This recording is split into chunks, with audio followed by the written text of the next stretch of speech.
Mainda Simataa, the President announced to the nation that they have scored when it comes to the area of infrastructure development. Your take on that one? Thank you, comrade. Thank you, comrade. Now, Mr. Moderator, just allow me a few seconds before I get to your question to just speak about the arrest of our UPND officials in Lukasha who are campaigning. That is our party Deputy Secretary General, Mr. Mcheleka Ndingwira, the National Youth spokesperson. I think as a party we treat that with a very sad impression, because at the end of the day the democracy that we are fighting for is being undermined by the same Patriotic Front government that has done nothing for this for this country. Secondly, Mr. Moderator, was under the impression to say that I would have Antonio Mwanza on my right, but evidently they have chosen to send somebody who's posing as a political analyst. I'll refer to him as a pro-PF political analyst, because according to my understanding of this program, he's supposed to be coming from another camp, and that camp is PF. So I just want to put viewers in the clear there. Of course, nowadays, many people are shying away to identify themselves as fully PF. That is well understood. So my brother, after the program, I will still welcome you to the UPND. Now, coming to the very boring address of President Edgar Lungu, you know, the State of the Nation address is always a very boring and empty speech. My colleague here from PF has talked about mushrooming infrastructure. In the UPND, we are talking about mushrooming poverty, mushrooming corruption, mushrooming political violence, mushrooming lies and deceptions. If you are going to talk about infrastructure, the question that Zambians must ask to say, how much is being spent on this infrastructure? Where is the money coming from? And who's going to pay for it? I'll give you a brief example of the 3 euro bonds that were borrowed in the early tenure of the PF. That money has been borrowed and must be paid back in 2022 in full with interest. And I'm afraid that that burden of paying that repayment, or rather paying back that loan or those loans, falls on the Zambian people, the ordinary Zambian people who are currently suffering. What we expected to hear from President Lungu was to hear about a gassing report. Because we all know to say that the issue of gassing took place. Many people lost lives, including the nephew of the Deputy Speaker of the National Assembly, Catherine Namgala, Frank Namgala. He lost his life, a young boy of grade 9. So the Zambians wanted to hear, what is it about the gassing issue? Who was responsible for gassing Zambians? We want answers about that. We expected President Lungu to address the growing tendency of corruption in the PF, which has now become like an everyday meal for the PF. Zambians don't even afford breakfast nowadays, but it's like the PF, they have corruption for breakfast, lunch and supper. We expected to hear those things. We expected to hear from President Edgar Lungu to say, when is he going to declare that he's not running for a third term? Because clearly we are talking about an illegal third term president here. That's what President Edgar Lungu is. Comrade Mainda Simataa, is an illegal your 3 minutes is up. Thank you so much. He shouldn't be addressing Parliament because he's got issues to answer. Thank you so much, Mainda Simataa. Your 3 minutes is up, and you consumed part of your 3 minutes by talking to Chandavupe as a man who is coming from the PF. He's a political analyst. He's not coming from the PF. Thank you so much. Chandavupe, you talked about the companies or people that are doing this infrastructure development in this country. It is on record that the President has instructed the line ministries that 20% of all the contracts should be given to local contractors. Is this not a positive move that the President gave? And we've seen local companies being empowered. Your 3 minutes starts now. I think that for me, 20% is not enough. I want us to look at it from a very serious point of view, beyond the spectacles of a political party. When you talk of the money that we've been spending on the roads, the schools, and if you count and take a keen interest, you discover that at the end of everything, we've only maybe kept a quarter of those millions of dollars. The reason why we keep having pressure on the kwacha is because of decisions that we make of this nature. My view and my perception would be as a president and as a ruling party, the Patriotic Front should have been looking at an alternative other than just the 20%. I would have been looking at, holistically speaking, maybe taking 50% or 75% of the projects. What should have happened is that we should have allowed, one, we should have allowed our people and companies going to China, being trained, whilst others were training on the job. We should have allowed the buildings department. We should have allowed the roads department. We should have allowed Zambia Army, ZNS, to get involved for the sake of saving money from going to other countries. Externalization of money keeps putting pressure on the kwacha, and that's a concern. You cannot talk about the kwacha being stable. I one time talked and called on radio, and there was a very big person, or a person with a very big position from UPND. I think I asked them on how they were going to manage the kwacha, and the answer is history and it's for another day. But I want to let you know, and I want to urge the Zambians and the politicians that are there today, it's time we began to do these things by ourselves. It's time that we began to prepare. Look, it's very simple. Bring a Chinese company, train the Zambians, 5 years down the line, let them take over. We save the money. And that's the issue. That's the gist. It's not so much about, roads and what. Yes, roads are important. Schools are important. Because any economist will tell you the basic needs of any economy to develop is what? Is build bridges, build roads, bring infrastructure in place. But why do they do that? That is tailor-made to their countries. Why do they tailor it that way? Because they know very well that their system does not allow foreigners to come and build roads, to come and construct schools, to come and construct all this, infrastructure that you see. So the money is retained within the country, and it revolves within the country, so it stimulates the economy. I think that is very important. Thank you so much, and you still had 9 seconds. No, it's fine. Let the young man talk. Mainda Simataa, you talked about the boring speech. But there is something that the president talked about. He said, today, Zambians are spending less when it comes to maintaining their vehicles because of the good road network that the government has put in place. You are spending less compared to the way you used to spend because of the good network of the road. Your take on that one? Thank you, comrades. The pro-PF political analyst, I think he's contradicting his own party when he talks about roads being this and that. The thing, what the Zambian people must know out there, and our particular concern as a UPND is with what does this, the borrowing of billions of dollars have on the economy. The first thing that people must realize to say that is that as far as the PF is concerned, the issue of building roads is nothing more or less than a conduit for corruption. Building of roads, building of infrastructure is the biggest loophole for corruption in this country. And I'll give you a clear example of that. According to the standard measure, according to the experts in construction industry of roads in the world, they said to say the average cost of a kilometer is about $700,000 to construct a kilometer of a standard road.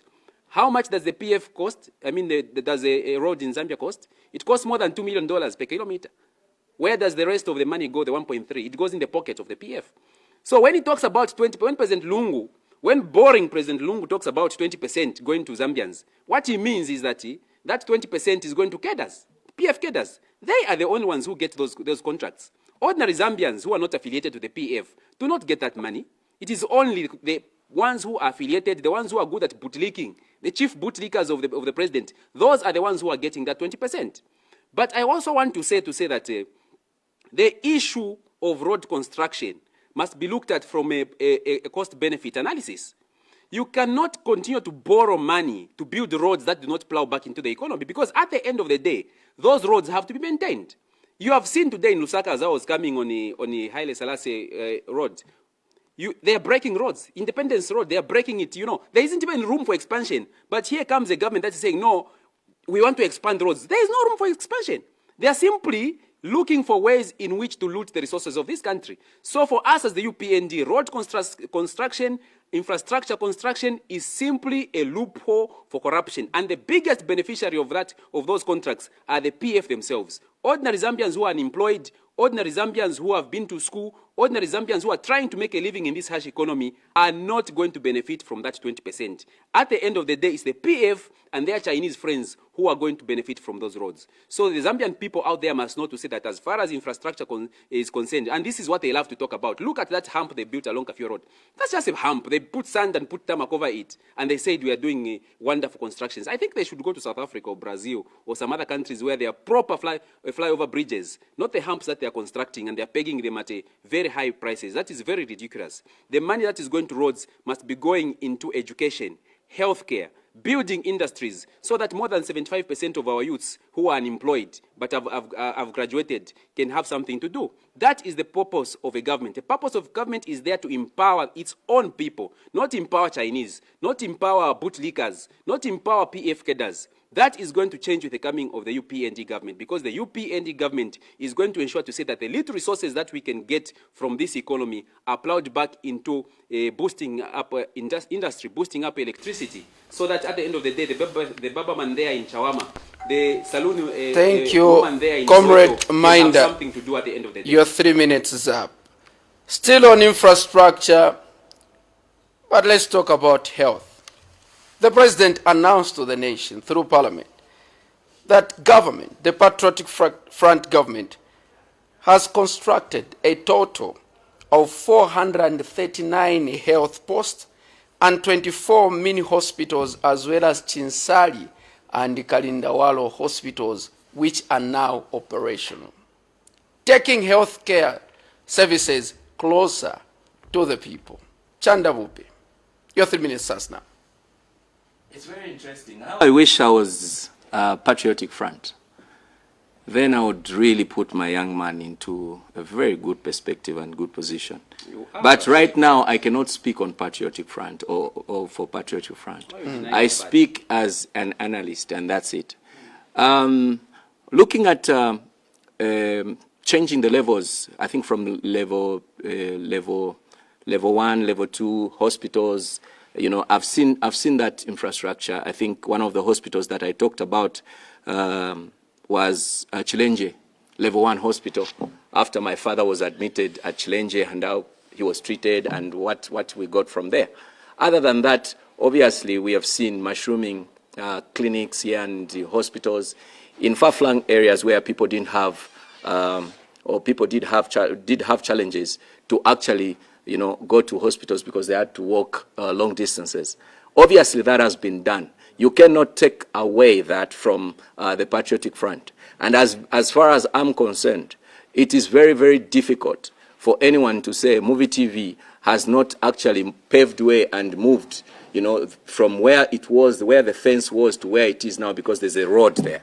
So when something has been done, I think that at the end of everything, we should not be looking at it from the political aspect or from the partisan aspect. I think that we should be looking at things from the patriotic point of view. We should be looking at it from the point of actually being Zambians, actually being people that want to see this country develop. It doesn't pay to be antagonistic for no reason or for things that have been done and you've seen that these things are okay and they are correct. However, it is also wrong for the Patriotic Front, if they've been using it as a conduit in, for corruption, as Mata puts it, because corruption is unacceptable. Corruption is a vice that derails development. So what is it that you will have achieved at the end of the day if you yourselves, Patriotic Front, have constructed, hospitals, you've constructed roads, but in the end, there's something that has been going on. You've been stealing from people. The infrastructure that has been constructed is actually a substandard kind of construction,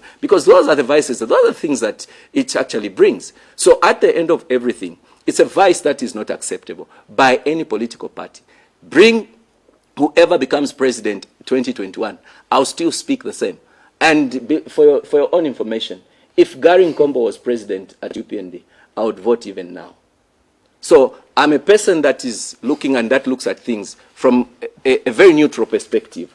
I love people that, let's not go there. So at the end of everything, yeah, I would want to see us to look, the Zambian people to look at things from a perspective that is more neutral, that is developmental, that is more patriotic, than looking at it from the party perspective. It's not a football team where you have to win all the time.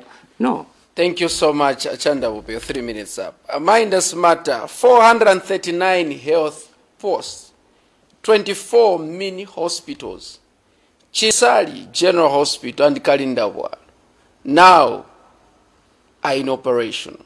Are you not happy from the UPND that the Patriotic Front government has taken health care services closer to your members who are now not, covering long distances to access medical care? Your 3 minutes starts now.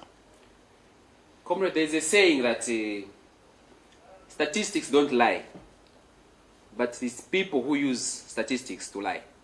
And that is a perfect example of the PF. All those numbers of 400 and whatever hospitals and mini hospitals don't impress us. They don't impress me. Why? Look at Kitwe Central Hospital. We all saw the videos of rats, Kitwe Central Hospital, which is the second, if not third, largest hospital in the country, is infested with rats. You, Comrade Kelvin, know for a fact, and even my comrade here from PF knows for a fact to say that the government of the PF government is embroiled in a drug corruption scandal. With the so-called, I don't know what they call it, with this pharmacy, which they gave a contract to import drugs. They imported the rotten drugs, and millions of kwacha have been lost. We are talking about health institutions, which are white elephants. They are empty shells. There is nothing in those hospitals except rats, rotten drugs, and demotivated doctors and nurses. That is what is in those hospitals. People nowadays, they don't even go to hospitals when they are sick because they know that those are dungeons of death. You would rather die many people would rather die at home or at home. Personally, if I were sick, I would rather die at home than go and die in UTH. Because the atmosphere there, when you just enter UTH, you can even smell death, comrade. When you just enter UTH premises, you can smell death because there is nothing there. And those are the projects which President Lungu is coming to address the nation on, to say they have built so many hospitals. We are only going to appreciate the building of hospital and healthcare facilities as UPND if those healthcare facilities, one, they are built at a reasonable cost. Not building hospitals at a cost whereby maybe the construction cost is maybe $700,000 and then you peg it at $3 million. The rest of the money goes into a health minister's pocket. We don't want that. We want proper investment that is commensurate to the project which is being run. We want these hospitals to be filled up with drugs and state-of-the-art machinery. We don't have to take a minister with a broken finger to Morningside Hospital in South Africa.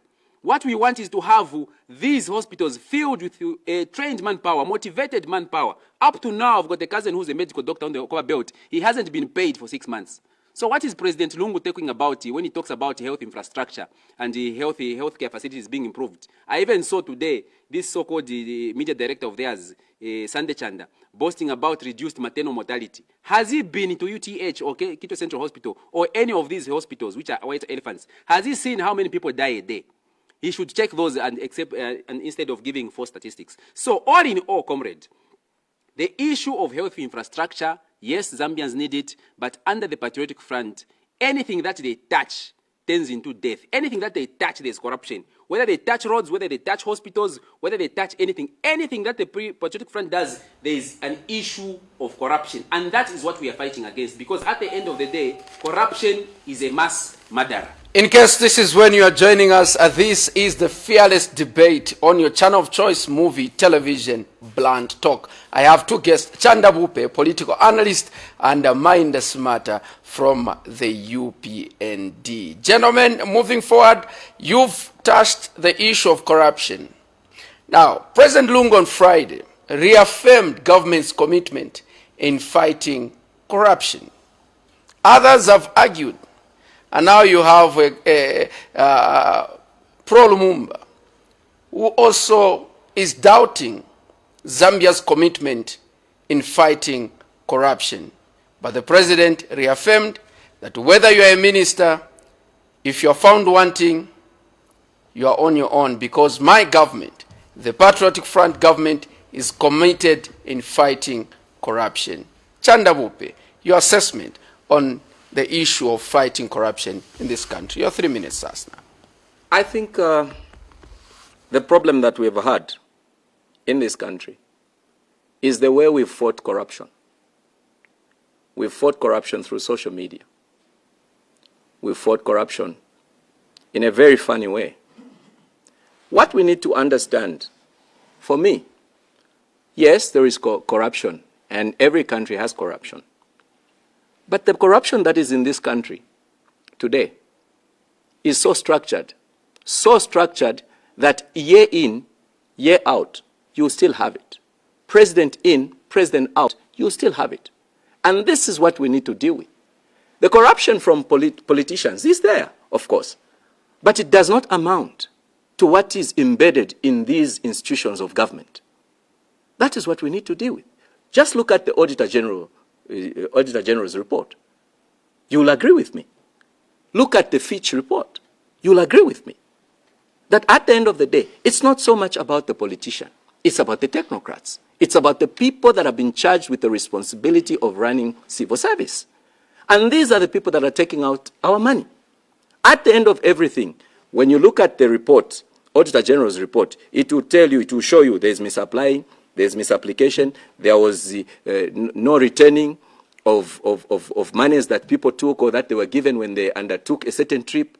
There is a lot of money being siphoned by these people that work in government. Other than that, they are ghost workers. Other than that, you have actually ghost workshops where people will be there. They will say they went for a workshop. It wasn't there. It never took place. I have seen it before. And this is a danger to our country. And this is what we need to begin to work against. If we are going to look at Hakainde Hichilema, if we're going to look at Edgar Lungu as the most corrupt, believe me, we'll never win this battle. The battle lies between you and me to win this fight against corruption. I'll give you an example. The person that bribes a policeman is you, is me. The policeman is equally involved. There is no HH there. There is no Edgar Lungu there. This is what we need to deal with today. The persons that are going to do malpractices when it comes to examinations is not the government. It's not even the minister. Unless you are not looking at this as corruption. But for me, this is what has been draining our country. This is what is draining resources. Look at the Auditor General's report. You'll be very disappointed and you'll be saying, what have we done about this? After this report comes out, of course we have toothless institutions, probably a rubber stamp, that have not taken keen interest to actually bring these people to book. For example, if a person traveled... Chanda, your 3 minutes up. I didn't hear the bell. Yeah, that's a mistake of my directors. They're up there, and I didn't hear the bell, but I could see your time was up. Thank you so much. Okay, you can hear now the bell. This is the fearless debate on your channel of choice, Blunt Talk. Mainda Simataa, you from the opposition, opposition political parties in this country have been singing a song. I don't know when you reach a chorus of, singing about corruption in this country. But you've been told, bring evidence. The opposition has failed to provide evidence. And now President Edgar Lungu is still telling the nation, the people of Zambia, that government, the Patriotic Front government or administration is still committed in fighting and ending corruption in this country. Your take on that? It must be known, comrade, that Patriotic Front is the mother of corruption in this country. Patriotic Front has corruption for breakfast, they have corruption for lunch, they have corruption for supper. And when we speak about corruption, we are not talking about the corruption of traffic officers or the corruption of giving children sweets to say, go and play, I want to work. That's not the corruption that we are talking about. The real corruption that we are talking about is the corruption of looting billions of dollars from the coffers or the resources of this country. And there are perfect examples. I'll take you back to the issues of the 42 fire tenders. That is systematic corruption. And when you ask the opposition to I usually get shocked. How do you expect us to find evidence when the very people we're supposed to get evidence from are in the PF system of corruption? I think that is an unfair question that comes from the media. I think the media must rethink these questions. Some of these questions are a mockery because corruption in Zambia under the PF has been structured in such a way that the ones who initiate corruption, the ones who process it, and the ones who execute it, and the ones who even investigate it are one and the same. Perfect example, SEC. Up to now, we still don't have an answer to who owns the 48 houses. Yet those 48 houses are paying bills. They've got title deeds. They pay rates. They pay for utility bills, water and electricity. But they say they don't know who the owners are. So for President Lungu to say that his government is committed to fighting corruption, I think that is what we call rhetoric. He's just saying it for the sake of saying it. Because what he's committed to, what the PF is committed to, they are committed to corruption. We have called on the Patriotic Front as the UPND to say, can we have an audit, a lifestyle audit of all your ministers, cabinet members, and permanent secretaries? Let them show us how is it that you have accumulated wealth, millions of kwacha, in such a short space of time. Minister Lusaka Province Minister Bowman Lusambo, up to this time, can't tell us how it is that he's more wealthy than what his salary and earnings as a minister allow him to earn. That is the corruption that we're talking about. We have the issue of Mukula Tree. Patriotic Front reported about $9 million or so of earnings from Mukula Tree. Meanwhile, China, the country that was buying the Mukula Tree, gave us a report of $999 million lost. Where is that money going? So when you speak about corruption, I think it is a joke. We are even tired now of hearing about corruption coming from the PF government because the truth be spoken, the PF government is not going to stop corruption because they need the money that is coming from corruption to corrupt voters. And that is the issue. These people can only stay in power if they continue with their schemes of corruption because through corruption, they want to earn enough money to keep them in power. But we have got a message for them. Tabakapite. Thank you so much. Chandavupe, non-Zambians have been talking about corruption in Zambia. And on Wednesday, when we featured Professor Lumumba, he said he doubts if President Lungu is committed in fighting corruption. You said if we are going to focus our energies or attention on Edgar Lungu or HH in fighting corruption, then we are missing it. But Lumumba says HH is a man to end corruption, and he has endorsed him for next year's elections. Your take on that one? Professor Lumumba is an academician, and I respect his views. Very well, he's endorsed President HH of the UPND to be the 2021 victor. I respect that opinion. It's his opinion. However, as an analyst, there are so many things that you need to look at. So many things that you need to look at for one to win an election. I would have been in a better position to speak against the UPND or to punch holes in the UPND nicely if I belong to the PF.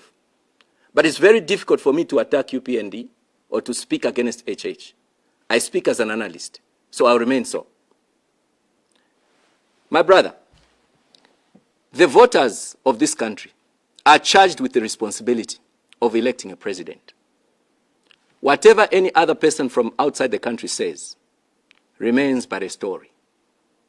In 2021, the UPND, the Patriotic Front, the MMD need to begin to sell to the Zambian people that in 2021, this is what they will do for the people of this country. I want to hear more of what they will do with the economy. I want to see what change they will make because we've been a structured kind of economy. We are a mono economy. We are a trading economy. I want to hear what they will do to change this.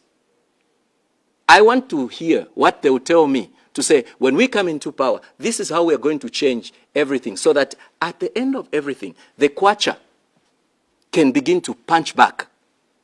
Today, since 1964, we've been managing the currency. We've been managing the structures. We've been managing the fundamentals of the economy. And that's why we are where we are. You cannot manage the fundamentals without doing the nitty-gritties that are required for you to actually build an economy.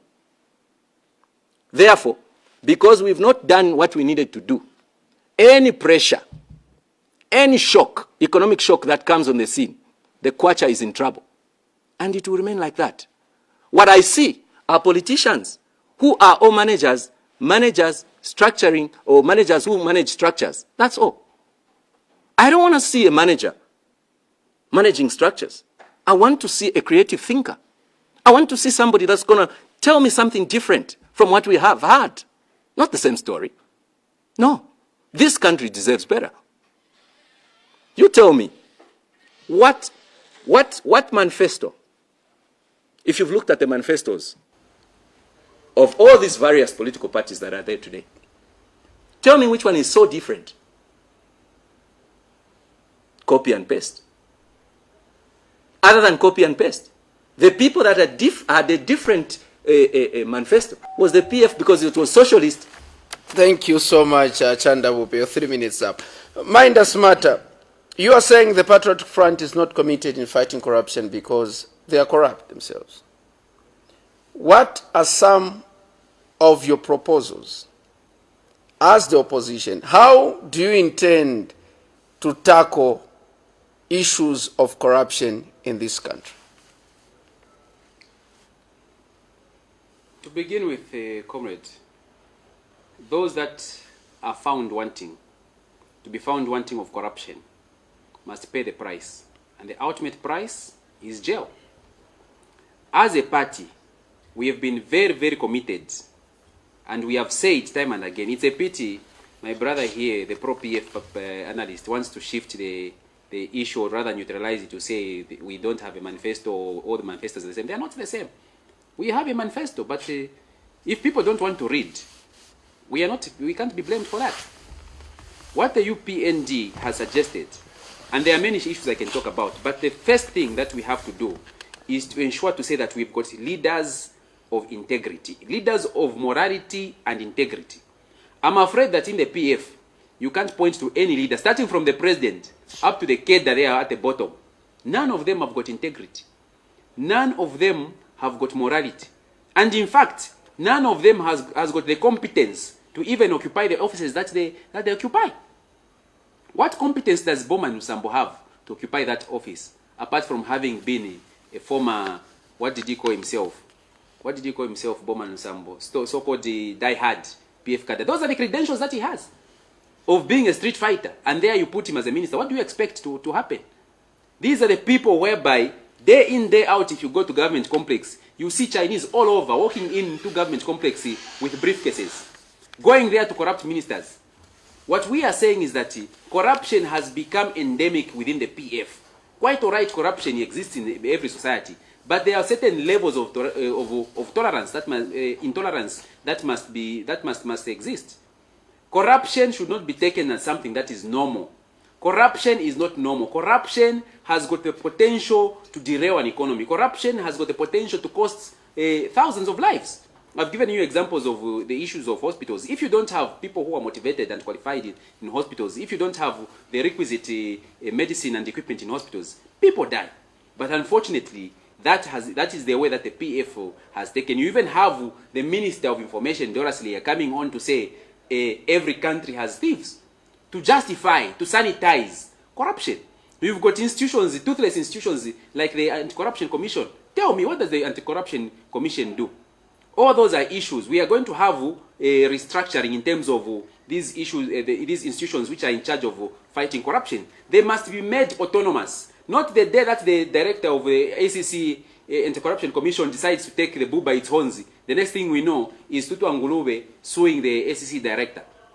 We shouldn't have such kind of intimidation on people we have charged with the duty of ensuring say that institutions that help government to fight corruption operate autonomously. But at the moment, all institutions, including courts, Comrade Kelvin, including courts, today you can't go to court and expect to get a positive judgment on corruption. Thank you so much, Mainda Simataa. The ministers have not paid back the money. Your 3 minutes are up. Let's go to the issue of education.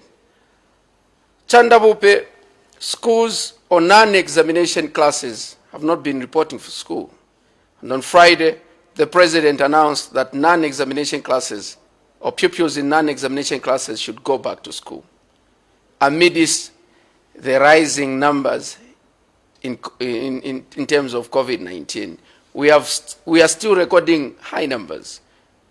People are still catching up with COVID-19. People are still testing positive to COVID-19. And now the president announced that our pupils, our children, our nieces and nephews are supposed to go back to school. Your take on that? Yeah, maybe before I touch what you've asked me, just to emphasize on something. Manifestos are very important for political parties because they tell us what a political party will do. Whether it's a mediocre party or not, it lies in the manifesto. Whether it's a copycat kind of manifesto, we learn it from there.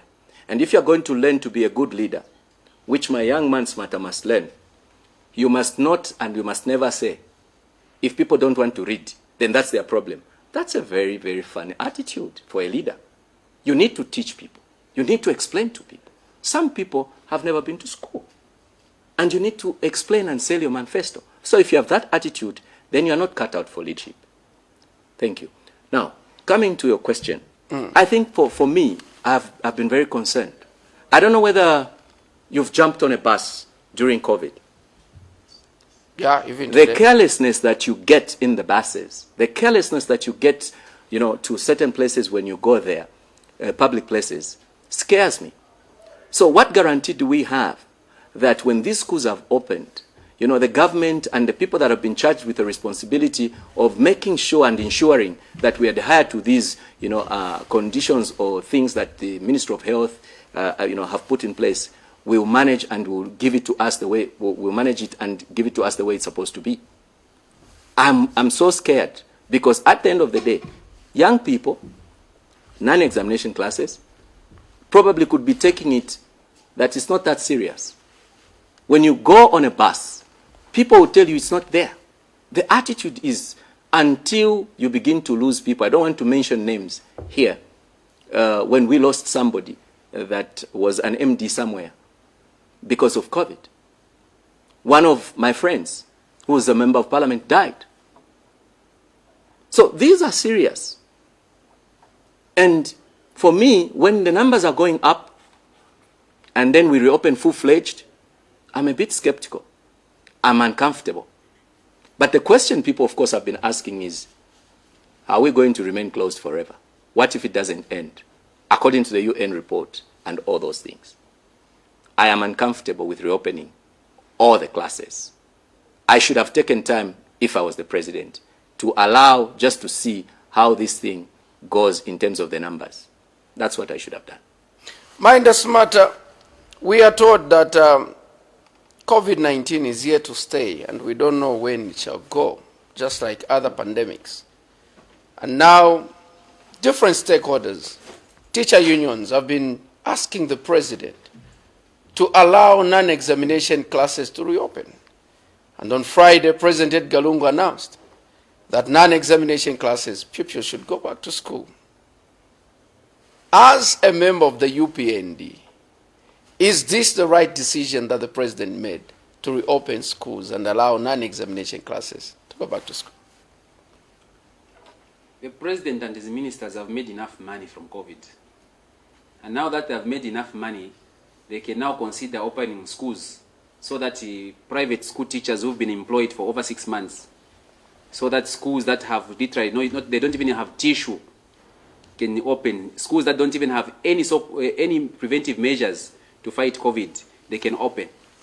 Our concern is, as a party, and it has always been, that the PF government, in their usual way of corruption, have taken all the money and all the donations and all the COVID-19 fighting equipment that was donated to them.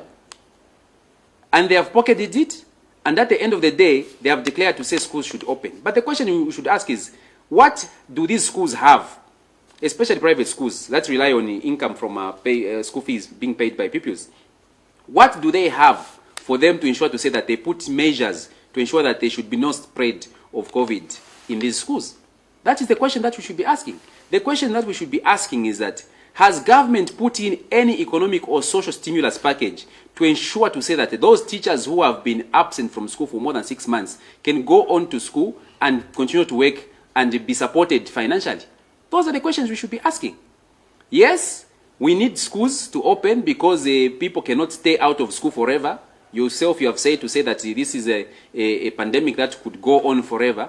So we have to put measures by which we can continue to live our lives, but at the same time take care to say that the opening of schools and bars does not compromise national health. But again, it comes down to how PF treats this issue of COVID. For them, it's a profit-making mechanism. It's a business in which they can make money. Already we know to say there are questions about Dr. Chitaruchufia and certain COVID materials that have gone missing. He hasn't told us where that material is. Up to now, we are still wondering how it is that he walked away with a nolle prosequi.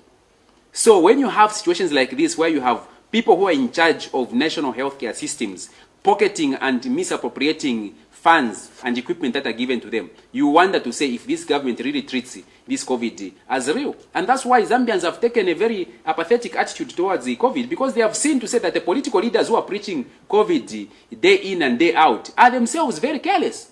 How many rallies has the PF held, to the extent whereby even Bowman Lusambo himself, and I don't believe that Bowman got COVID. For me, that's a publicity stance. I don't believe that Dora Siria had COVID. For me, that is a publicity stance. I don't believe that even Dr. Chitari himself got COVID. For me, that is a publicity stance. Do you believe that Princess Kasune had COVID?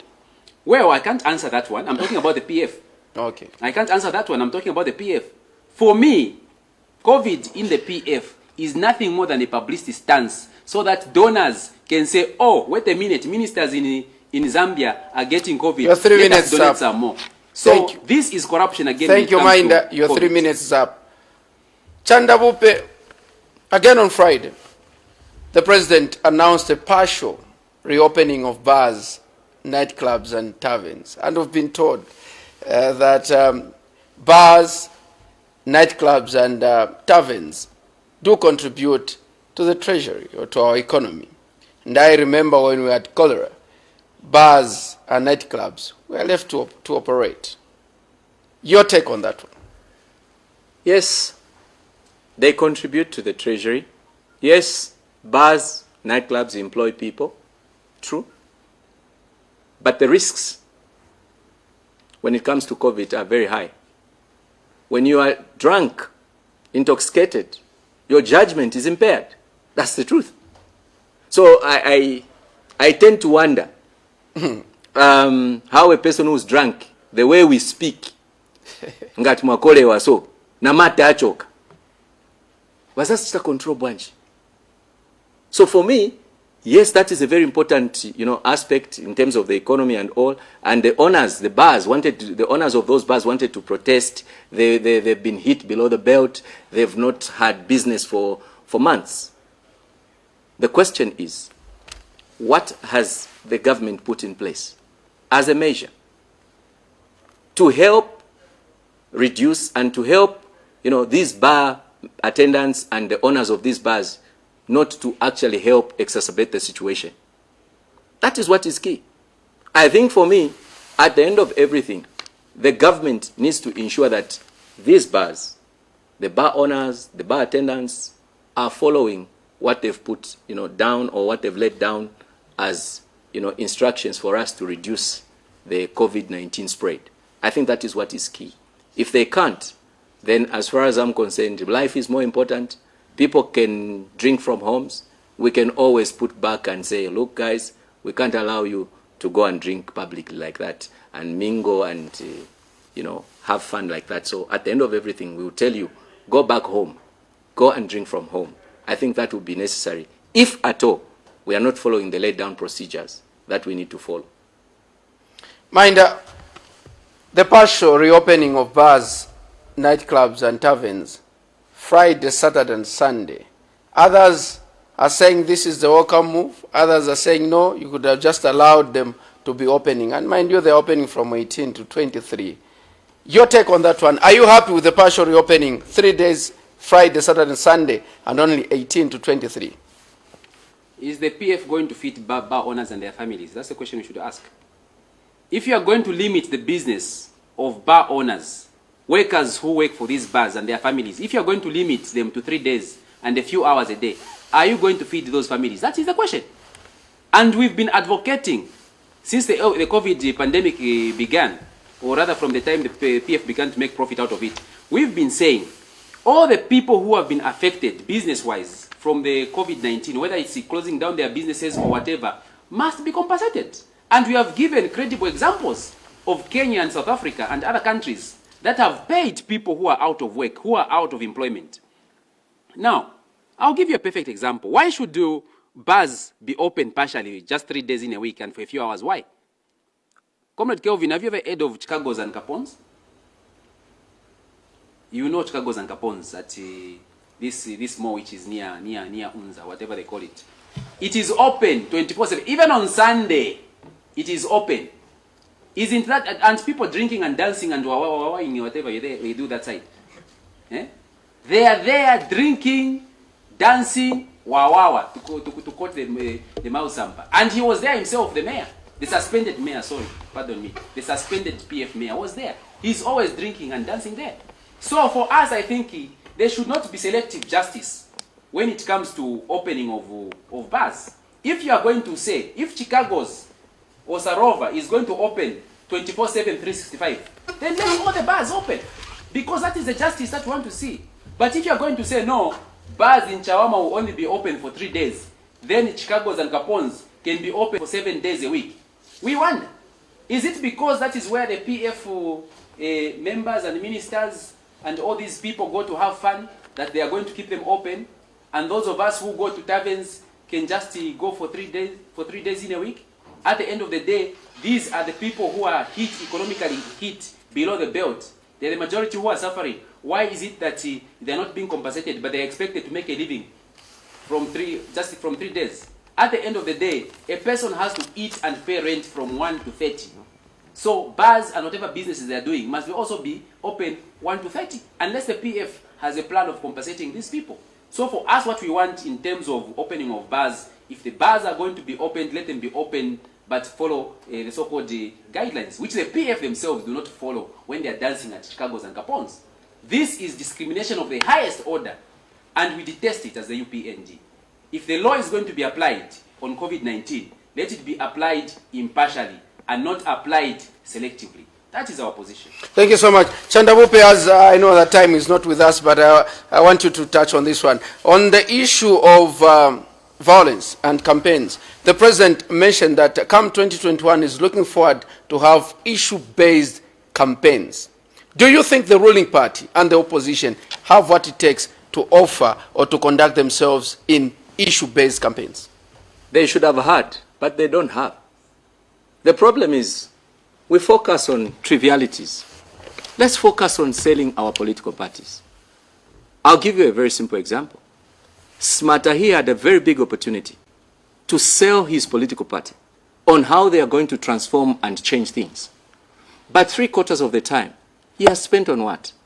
Attacking and talking about the corruption, or this one has stolen that. No, that's not what makes people vote for you.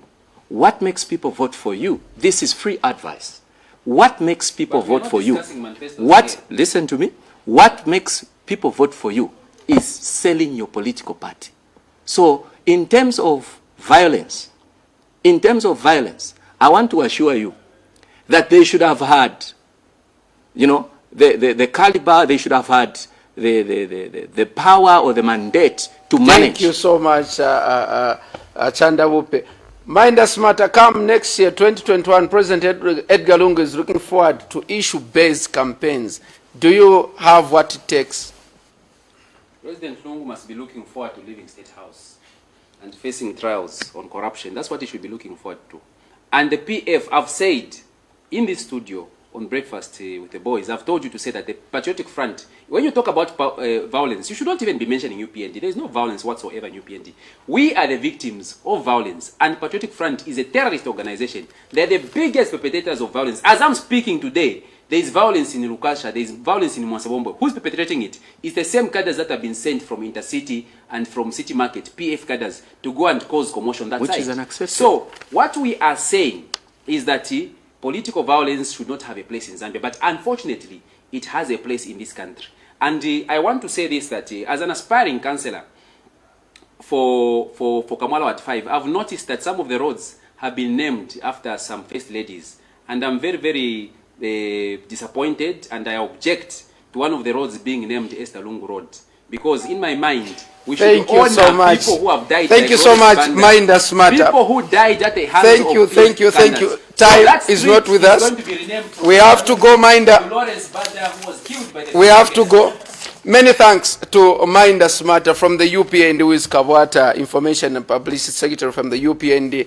Chanda Bupe, political analyst. Achanda, let's hope we'll be seeing you more on MUVI television. Come back as a person from one political party in soonest.